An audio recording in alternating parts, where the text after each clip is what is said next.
Nagawa naman ako ng pawid gawing bubong dito sa bahay ito sa Pispad. Bubong nito, ako rin gagawa ng pawid. Ako rin nagpanasa. Ito, ako rin nagpanasa nito. Ako rin gagawa ng pawid. Ako rin maglagay doon sa taas. Kaya nga, sinasabi nga nila ako nga raw jack of all trades. Totoo naman talaga kahit ano, kaya ko yan gawin. Kahit ano, mapanasyonal o internasyonal, alam ko yan. Kasi dati rin akong nag-ibang bansa rin Seaman din ako dati.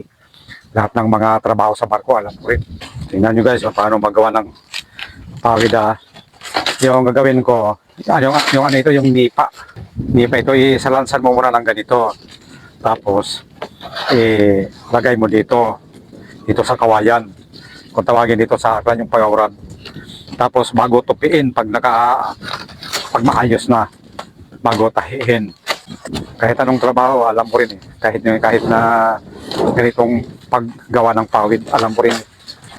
Kaya binansagan nila akong jack of all trades dahil kahit ano, alam ko gawin Saka marunong talaga ako kahit anong klaseng trabaho. Alam ko talaga kahit ano. Sabi nga ni Father kung kilala niyo si Father Yorje, Sokak, bidiko na lang daw yung kulang ko. Pag makuha ko pa yung pagbidi ko, nasa akin na lahat-lahat. Hindi pa rin siya kumbinsido dahil hindi pa ako marunong magbidiko Yung bidiko lang, marunong ako niyan. Konti lang, hindi ko talaga mamaster yan.